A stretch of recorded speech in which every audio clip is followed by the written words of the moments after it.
wonderful. What's your favorite name of God? I am. The great I am? Yahweh? Anyway, our God has lots of names. Not maybe one name, Yahweh, but he's called lots of things. And sometime we're going to do a sermon series on the names of God. But I think it's fun to think of different names of God and just worship Him that way. So maybe you want to do that as we worship this morning. Again, thanks for being here. We're excited to tell you some good news. We had a young girl going into 4th grade that was baptized at camp this week, Kiara Howard. That's Gary and Don Johnson's granddaughter. And so we're thrilled for them. Probably excited. We had a boy a couple weeks ago get baptized out there, and there was a girl that emailed me after first service and said she's been thinking about it for a couple years, a high school girl, and so she wants to talk about being baptized. So there's some fun things going on. It's fun to be able to see God work in the hearts of our young people as well as our old people. But anyway, we celebrate those things. If you've got your newsletters this week, you notice that change is in the air at First Church of Christ. And some of you are going, and some of you are going, yeah. And so anytime you change something, it's hard. Even if you like the change, it's hard. But we just want to try to communicate. We won't say a lot about it, but we will as it gets closer. But in September, we got some changes. We're going to do change our service times. Instead of 8 o'clock and 9:45 and 11, or I can't even get the names right now, or the times right now. But we're going to go to 2 services, and they're going to run back to back, 8:30 to 9:45, and then 10 o'clock to 11:15. And so you're wondering, what about Sunday school? Well, Sunday school will take place for our adults during both services. So there will be 2 adult classes going on there during the 8:30 service. And then at the 10 o'clock service, there will be 2 adult classes, hopefully. Now this might be more than 2, but anyway, there will be learning opportunities for our adults during both. During our second hour, which starts at 10 o'clock, that will be our children's Sunday school, children's church time. We'll be combining those. So that'll look different too. They'll go and they'll check in downstairs, and you'll be greeted by some loving youth workers, and they will be there for the whole hour if that's what you choose as a parent. If you choose not to send them, that's fine. We understand parents have decisions. But we'll run that so we won't be dismissing them like we sometimes do. But we're excited about it. We're going to take them through the whole Bible in about a year and a half, and we just think it's going to be neat. There'll be worship times for them. There'll be teaching times, and so all the way through 5th graders will be downstairs for that. So there are some changes.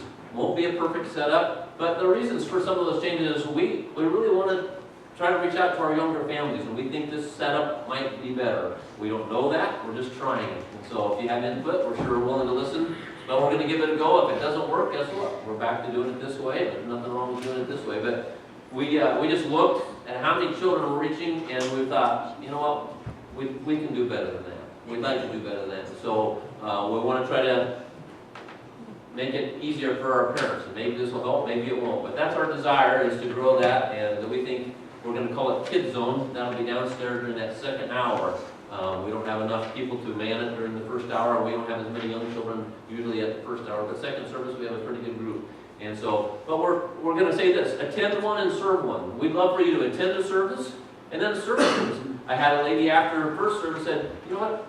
And we got to talk about our nursery. Currently, we don't offer a nursery. We have a room for a nursery if parents want to need that. But she said, I might be interested in providing a nursery. And so our young couples with babies or twins, maybe they want to take advantage of a nursery. Not everybody wants to do that, but so what she would do, she said, well, I could attend first service, and I would stay and serve second service. And so that's what we're trying to do. We always need greeters, we need Sunday school teachers, we need children's workers, and so that's sort of how everything's going to fit together. We're excited about it. We're a little nervous about it. There's no guarantee this is going to work. We're just sort of stepping out by faith. But I know it's a big change for a church family. And so I'm asking you to approach it with a positive attitude as best you can. Doesn't mean you can't have an opinion. But what we're really hoping to do is reach those younger folks. And church will be the same as we're doing it now. It's not going to change how we worship. But we're excited about those changes. You'll be hearing more about that. That starts in September, so it's a couple months away. Another change is it's going to look different in here. I'm excited about that. We've had a committee working on redecorating our sanctuary. Apparently they've been talking about redoing carpet for a long time, way before I got here. And so we're excited already that first of all, we're in a position to be able to replace the carpet. It's not as old as I am, but it's getting close. And anyway, it's time. And so it's going to be different. This side's going to be pink over here, and this side's going to be blue. So we're going to go at it. Here's what I'm asking you. Anytime a church does a project like this, everybody has an opinion. And we've had a committee that's worked, they've met many times, they've gone over things. You know what? I'm trusting that committee to make good decisions. They aren't asking me about color, they aren't asking me about those things, but we're just going to enjoy it. We've got a lot of money given to the project already. We'll tell you more if you want to help us pay for it in full. I think it's very manageable, but we've gotten a big chunk of it paid for. And so I'm excited. It's just going to look different in here. Again, that's a change. We might have chairs instead of pews. Some of you are going, eh, some of you are going, woohoo. And so the chairs do come electrically charged, so I can fix them. And anyway, what I'm asking you to do, church family, is this. These things have a potential to be divisive, and that's not what we want to be about. We're trying to make a wise decision, the best decision, and this committee has worked hard. They've prayed about it. They're considering cost and color and all those things that take place, just like you do when you remodel a home, some things you can and can't do. And so what I've been doing, people notice how we do church here. I think we're a leading church in our community. I'd like to think that. And if they hear grumbling and complaining, oh, we're doing this, guess what? That's not a very good testimony to a community. Let alone, I think we're a leader in the Christian Church of Christ, and there are several smaller ones. If they can see this, handle this in a graceful, positive way, I think that's just a check mark for God's kingdom that's going to grow. And so I'm asking you to, not that you have to like everything, I'm not asking you to say what you don't like, but I think it's going to be a very positive change for our family. You'll hear more about that, and we'll listen to your input, but again, this committee has worked hard and prayed hard, and I think it's going to be a fun, probably happen after our harvest weekend, and we'll get started then. So anyway, be patient with us as we continue to move forward with that, but we're excited. Again, enough of that. One more thing. You've noticed we don't do as many announcements. I did a lot today, which is way more than I normally do, and here's the reason. I get hit up from lots of various groups to do announcements, and I get that. You're excited about ministries and all those things, and they're all important. But the problem is if we did everybody's announcements, we'd have to start at 8 and get out at 1 because it takes a long time. We're an active church family. And so our announcements are very limited, but we do think they're very important. So we put them in here, and we put them on our screen. And what we found out, sometimes announcements are for a small group of 6 people, or 2 people, or 4 people. And it just doesn't seem to make sense to make an announcement for a small group when there's 100 people sitting there. And so sometimes we check out during those times if it's not. Also, minimizing our announcements streamlines our service. It directs us up. We're not talking about what we're doing. We're trying to worship God. And so that's some of the reasons. So be patient with your pastor. But we want your announcements in the bulletin, and we want them on the screen. And so just try to pay extra attention because they are opportunities to serve, and God is honored through some of those things. So anyway, enough of that. We're going to pray. We're going to get back into our worship, and we'll get our hearts right with God. Heavenly Father, it is a joy to be here today. I'm grateful to be a part of the church family and this church family. Help us as we look to the future. These little changes, we understand these are physical changes. They have nothing to do with church. For we are the church, your people. So help us to be a movement, not about a physical place or anything else, but help us to be a movement to spread the good news of Jesus in our community. Thankful that we can each play a part in that. Father, as we sing to you, may you be pleased with our hearts. Worship today. We pray in Jesus' name. I shared this morning earlier with the folks that 2 years ago, this was 5 minutes after 8, I was in the Marshfield Cath Lab, heading into La La Land, getting ready to receive my new pacemaker and defibrillator. And by his grace, he brought me through. This time of day, I still didn't know where I was at, but I was through the surgery, and things went very good for me. Everything was working fine, and the song we're going to do next is Love Lifted Me, and God, truly, His love has lifted me. Thank you.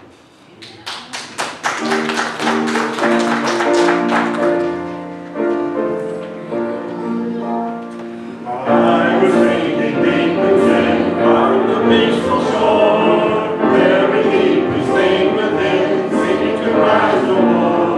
But the master of the sea heard my despairing cry. From the waters lifted me, now safe am I. Away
in His wonderful face, and the things of earth will grow strangely dim in the light of His glory and grace. His word shall not fail you, He promised. Believe Him and all will be well. Then go to a world that is dying, His perfect salvation to tell.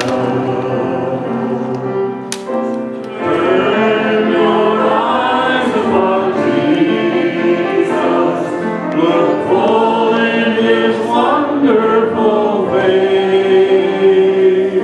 and the things of earth will grow strangely dim in the light of His glory and grace.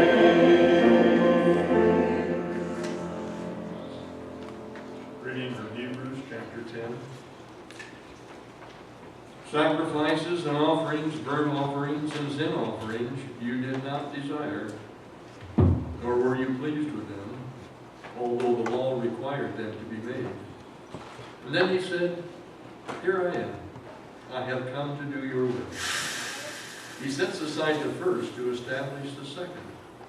And by that will, we have been made holy through the sacrifice of the body of Jesus Christ once for all.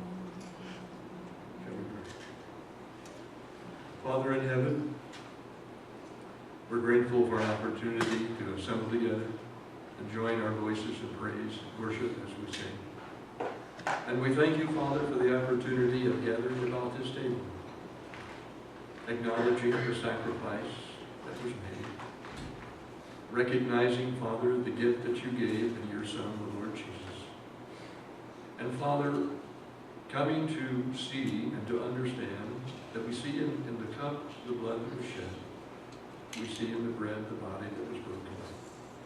Father, the ultimate sacrifice, that we might be made holy in your eyes, in your Son, that our sins might be forgiven, that we might have that hope and that promise of eternal life. So Lord, we partake together as a body of believers, as a family together in Christ, and we say thank you for that sacrifice that was made once for all through the body of your Son, that we might be in fellowship with not only one another, but in fellowship with you.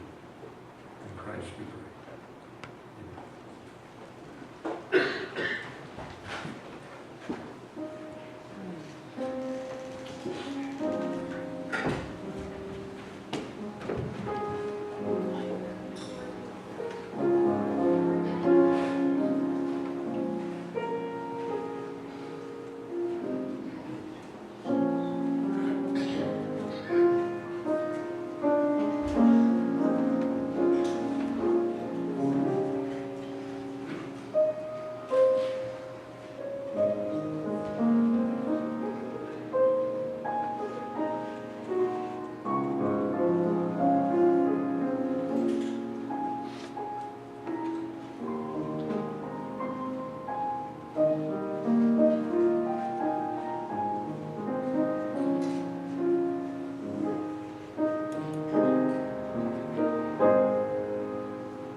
just an honor to be able to come to you and offer some of our wealth, realizing that this is, in a sense, really just an emblem of offering our entire lives, because that's what you ask, is that as Christians that we give everything we have, everything we are, to honor you. So we ask that you bless this offering and bless each one of us as we give our lives in service to you. In Jesus' name.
Oh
Thessalonians. Hopefully you are finding it a little bit of a challenge and refreshing and gaining from what Paul wrote to those new Christians in the Thessalonica church.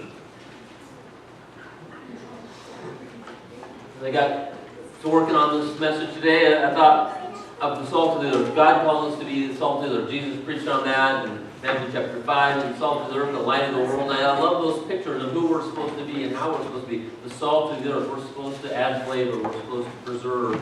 And I think in order for us to impact the world we live in, then our lives need to be a little bit different. We need to be peculiar, if you can say that. I struggle saying that sometimes, peculiar. Our life should be distinctive and different, something that should set us apart because we worship and we gather and we've committed ourselves to the person of Jesus Christ. There should be something about our lives that is distinctive.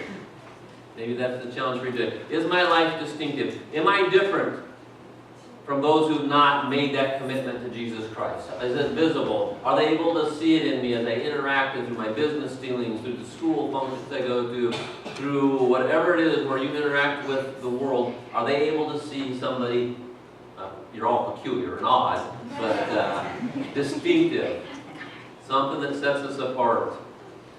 A quality, is there a quality, a characteristic that makes us different than them? That person is Jesus Christ, I believe, that makes us different. Our hearts are different. We see people differently. We have more love. We have our capacity to love.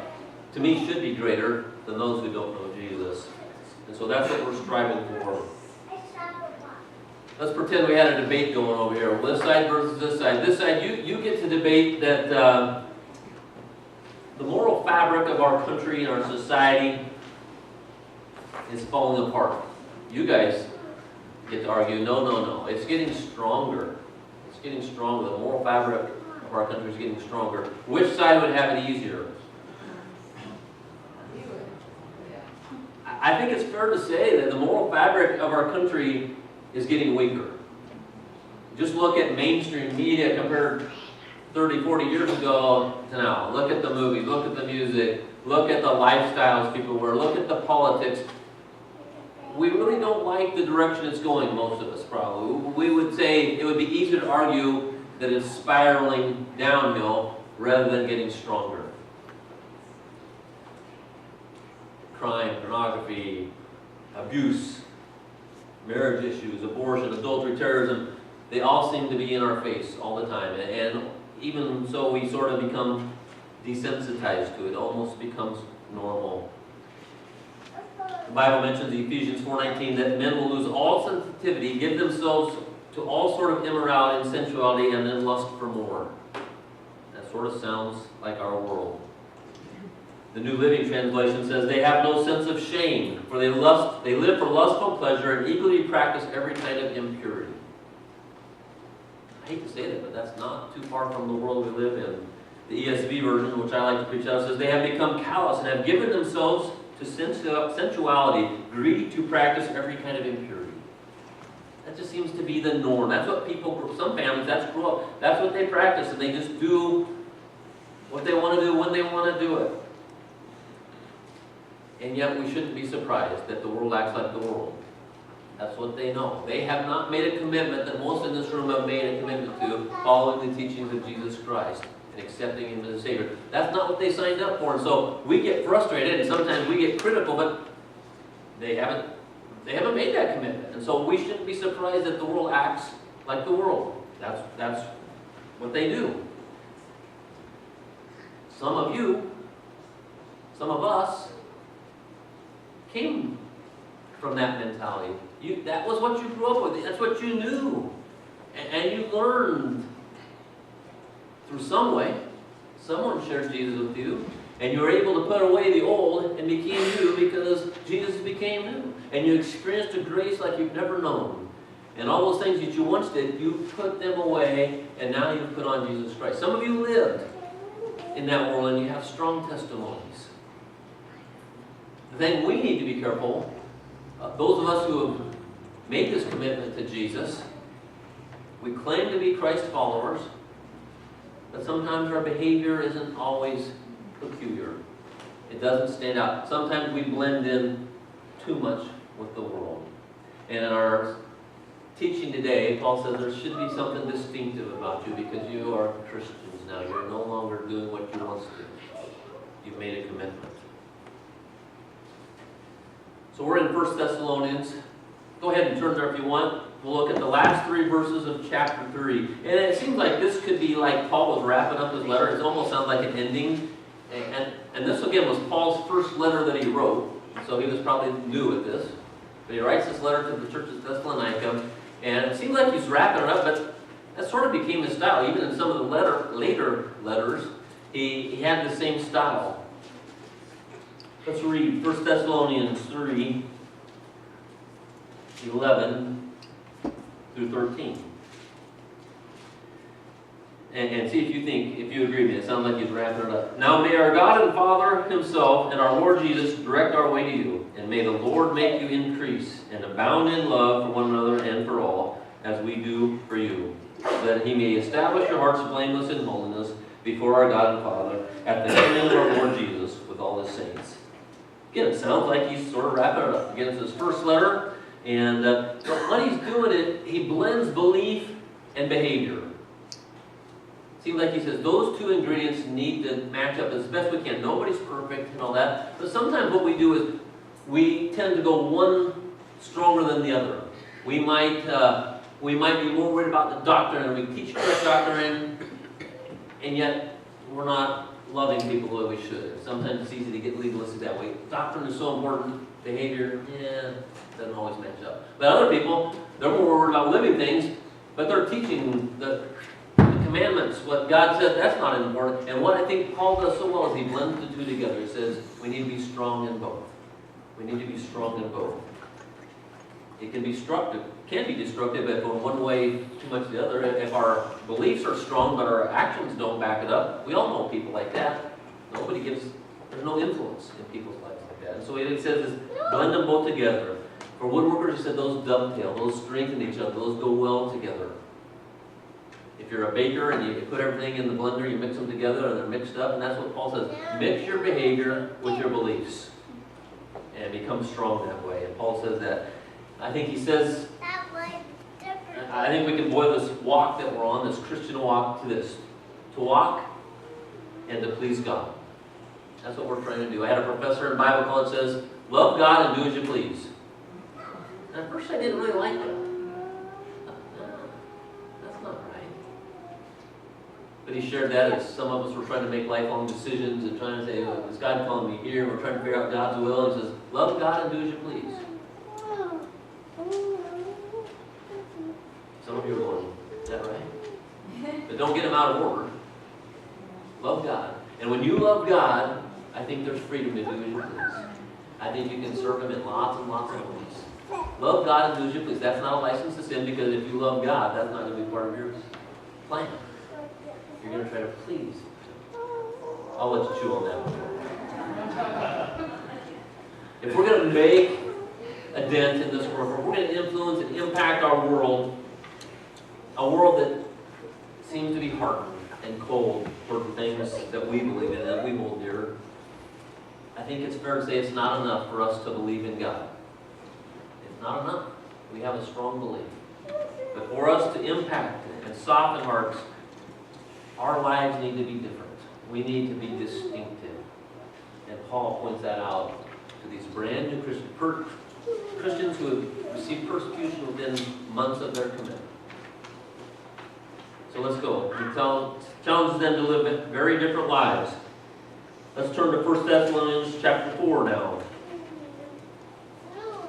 Finally then, brothers, we ask and urge you in the Lord Jesus that as you received from us how you ought to walk and how to please God, just as you are doing, that you do so more and more. For you know what instructions we gave you through the Lord Jesus. For this is the will of God, your sanctification. That means being set apart. Okay? That you abstain from sexual immorality, that each one of you know how to control his own body in holiness and honor, not in the passion of lust like the Gentiles who do not know God. That no one transgress and wrong his brother in this matter, because the Lord is an avenger in all these things, as we told you beforehand and solemnly warned you. For God has not called us for impurity, but in holiness. Therefore, whoever disregards this, disregards not man, but God, who gives his Holy Spirit to you. Now concerning brotherly love, you have no need for anyone to write you, for you yourselves have been taught by God to love one another. For that indeed is what you are doing to all the brothers throughout Macedonia. But we urge you, brothers, to do this more and more, and to aspire to live quietly, and to mind your own affairs, and to work with your hands as we instructed you, so that you may walk properly before outsiders and be dependent on no one. Paul seems to blend beliefs and behavior. He said it's not enough just to believe. Your behavior needs to match. And we told you, God instructed you, He calls you to be peculiar, to be distinctive, especially in the area here of sexual purity. He says abstain from the sexual immorality. He says you are set apart, you are sanctified, big church word, set apart to be like Him. So he contrasts that with the world which they knew, the world that they once lived in. Verse 5 says, in the passion of lust. We could probably share story after story. We could probably recount even this week sensual stories. Lustful things we saw, lustful things we heard in the news and on the TV, on the radio, whatever. It's just in our face. I thought, what's the world going to be like in 200 years? What are they going to think when they look back at this generation, this time frame, and they look at what people have done? They're going to go, they did that? That was a sex-crazed society. They actually had surgery to enhance themselves sexually. They actually went under the knife, and they actually paid good money, and they actually did these things because of lustful thoughts. They thought that's what beauty was. I think they're going to look back. We look back, and we look at slavery, and we look at oppression. I think they're going to look back at this time and go, wow, that was one sexually crazed society. That's the society we live in. It's in our face. It's everywhere, and we can't even escape it. We try to protect children from it. It's just everywhere, so we have to learn how to deal with it. Many people, that's what drives them. That's what drives them throughout the day. We pay a high price for it. The world throws restraint to the wind. They abandon restraint. There's no restraint. But Paul calls the Christian, that's you and me, to live a life of purity and holiness and strive for those things. Why? Because verse 3 says it's God's will. God gives the command. This wasn't Paul's opinion. This isn't Pastor Brian's opinion. This was from God. And so you don't have to agree with what's being said or preached. But if you're a follower of Jesus, then God's Word becomes the guide. And that's what we follow. I talked a little bit about change earlier. I want you to know some things are never going to change. This church is going to always be built on God's Word. Our elders, our godly men, will continue to be, and we're going to do our best to present it as accurately as we can. So even in the midst of change, some things don't change. And we're going to present God's Word clearly. But he says this, avoid sexual immorality. That's what they knew. That's what their society was full of. That's what they practiced. That's what they'd grown up knowing. It was just accepted. And now, because they had made a commitment to Jesus, they said, practice holiness. Practice purity. Avoid sexual immorality. I know you once practiced that. He said, but avoid that now. God calls us to a different way of living. Saying yes to something means this. It means that you say no to something else. You ever discovered that in life? When you say yes to something, that means you probably have to say no to something else. Saying yes to a healthy body means saying no to fatty foods. Kind of stinks, doesn't it? I enjoyed a chocolate malt this week. Sort of. When I realized how many calories in it, I didn't enjoy it as much. But when you say yes to something, that means you're saying no. So in order to say yes to a healthy lifestyle, it changes the way you eat. It changes the way you exercise or diet. When you think back to when you were in school, or if you're currently in school and you're studying, to say yes to a good grade, studying for an exam might mean saying no to a group of friends who's going to go have a good time. Whether that's something they should be doing or something they shouldn't be doing. Because you have made a commitment to do well on your exam, you've said yes to that. that means saying no to something else. We sort of get that, saying yes. If you wanted to excel at playing an instrument, guess what? You're saying no to other influences or athletics or whatever it is. When you say yes to something, you say no to certain things. And if you're going to say yes to God, for God's purpose for you of living out life the way He intended it, then we need to say no in this area of sexual immorality. He says, saying yes to God in this realm means saying no to that sexual impurity. And that's what He's challenged those Thessalonians, brand new Christians, under persecution. Hadn't learned that long. And most of us have been Christians and we still struggle there with sexual immorality. It's not that hard to understand. When we say yes to something, that means saying no to something. And that's what He said. When you say yes to God, that means putting those practices aside. But know this. Sex is a good thing. Don't leave here thinking sex is a dirty word. Sex is a good thing. It's a great thing when done God's way. Can you help me make the race? I don't know what our kids are being taught, but sex is a great thing when it's done God's way. But when it's done outside of His context, outside of the way He designed it, it's distorted and it's warped. And it can cause years of pain. And so for our young people here today, I want to tell them to say yes to sexual purity. Run from those things that aren't. And it boils down to trust. Can I trust God in this area? God says, this is best for you, but the world says, no, no, no. It's okay. It's funny how the world says, say no to drugs, but it's okay to have sex. I haven't quite figured that out. God says, no, if you're going to be a Christ follower, then you signed up for something different than the world. Even though your friends are saying, hey, it's fun, nobody gets hurt, go for it. God says, no, that's not my plan for you. And so it boils down, do I trust God enough that He's going to reward me for this? That He's going to protect me? That He's going to have a blessing way bigger than I ever imagined? I'm here to say yes. I'm here to say yes. But that goes against everything else that the world's telling me.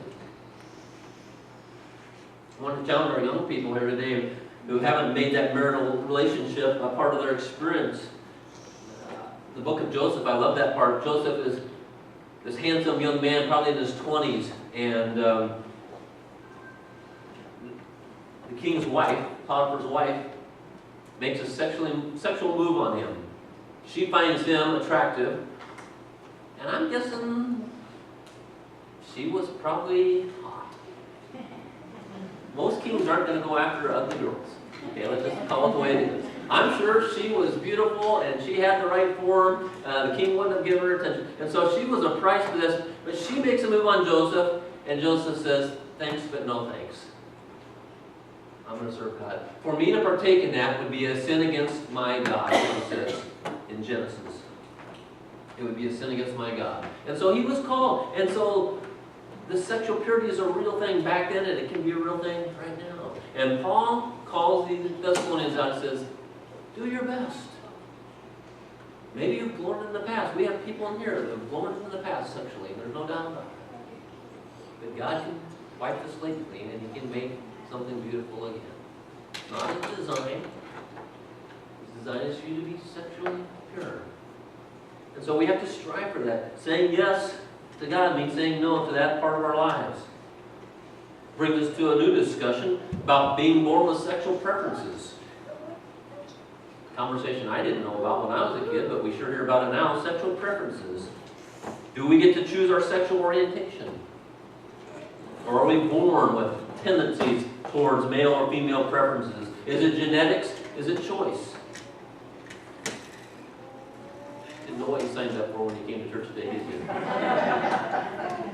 Is it genetics or is it choice? Here's my answer. I think it can be both. And let me explain that. I think people are born with tendencies. People are sometimes born with a tendency for alcoholism. I don't understand that. I didn't have that in my genetics. But I think sometimes there are tendencies in the culture you live in the home you've grown up in. I think there's tendencies, and some people struggle with it greater. And so I don't understand that. But I do believe there's tendencies, whether that's passed through a bloodline or what, I don't know. But there's tendencies, and some really struggle with alcoholism. Is it a choice? Yes, it is a choice. But I think they're more vulnerable. Some people are more vulnerable and have more tendencies that way. Seems like it's in their genetics. That's why some people call it a disease. But it is a choice. We choose to drink or not to drink. God makes it clear we're supposed to control that desire. Tells us not to go get drunk. Those are his instructions. Our culture even has laws against it. You can be thrown in prison for drunk driving. But it's a choice. But some have tendencies that way.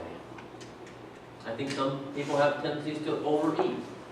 It's a genetic thing. Sometimes the genetics are just different. And so they struggle with weight and weight loss and that whole thing, and they're just more prone to overeat. I don't quite understand it all, but I think that's just the genetics. That's what they grew up in. And so they have tendencies. But again, it's a choice. And what we eat and how we diet and how we exercise is a choice we make, despite even having those tendencies. I see it in anger. Have you ever seen anger passed on from the father to a son, to a grandson? Anger. Sometimes that's the similar thing. So I do think sometimes we're born with those tendencies. And yet I'm not excusing them, because I think each of those, God is very clear not to live those lives, and we have a choice. For some, it's a greater struggle. Some use that as an excuse. I was born this way. Songs have been written about being born this way. We hold people accountable for all those things we mentioned: anger, rage, hate crimes. Does it seem that some men have more feminine tendencies than others? Their behavior seems to be a little more feminine than others? I would say that's probably true. I think there are some men born with more feminine characteristics. We can see that in even Bible characters at times. Some like to hunt and get out there, and some were quiet. And so you're thinking right now, oh yeah, I know somebody, and they have those tendencies. So I think sometimes we are born with those tendencies. And yet, most men in here are born with tendencies to desire more than one woman in their life. I find lots of women attractive. But because I made a commitment to Jesus Christ a long time ago, and I made a commitment to my wife, I stayed true to her. Even though I'm a red-blooded American male, and I can find beauty in lots of women, okay? I hope that's not stepping over the line. But I've made a commitment to my wife. And so I can say, I'm born with those tendencies, just act on impulse and urge. No. Saying yes to Barb, saying yes to God means saying no to everyone else. Even that one girl that thought I was cute. So saying yes to God. And so I could use that as an excuse. Well, I can act however I want because I'm born with those tendencies. And we hear a lot about that. I'm born with that preference. And now you get to choose. I don't understand completely. But God makes it clear we're responsible for our choices and actions. To practice homosexuality is a choice. And you can blame that on your genetics, and you can say, this is how I was born. Maybe there are tendencies, but there are choices involved. We all have tendencies. But because we've made a commitment to Jesus Christ, we do it God's way. Hope that's not muddy. Hope that's clear. 1 Corinthians talks about being held accountable for our choices. God says, control yourselves in this area of sexual immorality. Paul echoes it right here to these new Christians. It was rampant in their society, just like it's rampant in our society. And he says, live differently. Be distinctive. Let there be something about your relationship with Jesus that changes the way you live so that you can be a light, that you can be salt.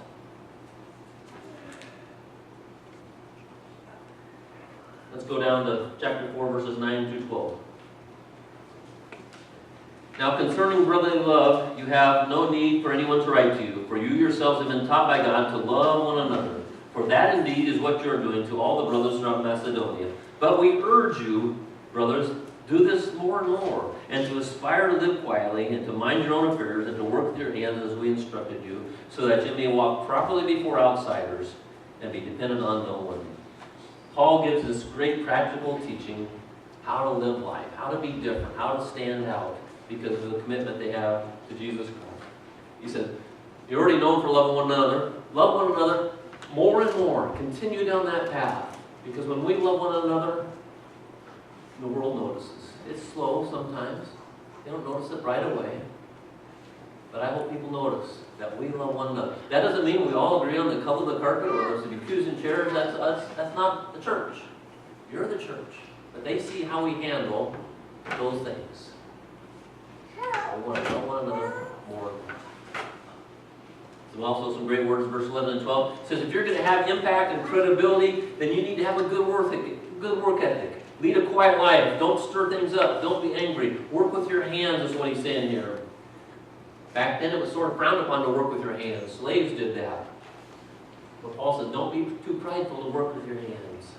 He was a tent maker. He used his hands all the time. He said, you earn respect when you have a relationship and when your behavior matches your talk. It's being set apart is what you are now. You're set apart. You're sanctified because you made a commitment to Jesus Christ. You're set apart. So live distinctive lives. He blends belief and behavior together. We can't impress the world. We can't impress anybody with the truth until we've earned the right to be heard. And that comes through our behavior. I've said it before. The best argument for Christianity is pure living in a person who loves others. When we walk that line, when we do our best to live in purity, and we mess up. But because we made it Jesus, we ask for forgiveness, we move forward. But pure living and loving others is how we're going to change our community and our world. He also says God is just and will hold us accountable. He doesn't skirt that issue. Sometimes that issue gets lost. But if you read the passage, it says, hey, we already told you, God's going to hold you accountable for those actions. He's going to hold us accountable for our actions too. Luckily, God can transform. Maybe you once walked out, maybe you're still walking in some of those areas. But God can transform. Last week we talked about Apostle Paul. Transform from sinner, from rebel, from terrorist to a loving church leader that's written what we're talking about today. God can change people's lives. A.W. Tozer said, God can use any vessel, even if it's cracked, as long as it's clean. God's desire for you is holiness. Again, we don't reach perfection. One day we will, the King has come. For now, we ask for forgiveness. It's the important time of communion. We ask for a pure heart. We say we want to live distinctive, holy lives. Not so we can look shiny and new, so that we can point people to Jesus. Church, our church, the church is made up of sinful people, but we've been cleansed because of what Jesus did for us on the cross. And we believe our lives should reflect that grace in the us. And so we do our best to encourage each other in this walk, a tough walk, in a sexually crazed world. We do our best to live holy and pure lives. Paul challenges us in those areas. I want to challenge you in those areas. Let's be distinctive. Sometimes it boils down to the old song, trust and obey. Do I really trust God's got my best interest in mind when he says, live sexually pure, do it this way, conduct your business this way? That doesn't seem to make sense. Do I really trust him that he has my best interests in mind by asking me to do those things? And our job is to obey. As I reflect on parenting, I knew my children loved me when they were obedient. We've lost that a little bit with our loving Father. We prove, we show our love when we do our best to live obedient lives. So First Church of Christ, your challenge, be distinctive. Desire holiness. Desire that purity. Just as the Thessalonians were called to live a different life than they lived before, that's our challenge as well. Let's pray. Dear God, I thank you for this short little letter that Paul wrote. A letter that's relevant even today as we try to live our lives in an impure world. And boy, is it hard. It's in our face. So give us courage, help our resolve to trust you, be stronger than ever before, that you will bless us when we try to live pure and holy lives. Help us to look around and know that none of us are there. Help us not to judge one another, to encourage each other in this walk with Jesus Christ. We pray these things in Jesus' name. Amen. Let's stand as we close.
Whatsoever you do, in word or in deed, do all in the name of the Father, giving thanks unto Him. You see, worship isn't confined to Sunday morning. It's not confined to when we assemble together. It's not limited to just singing praises. Worship is how we live. The choices we make, day by day.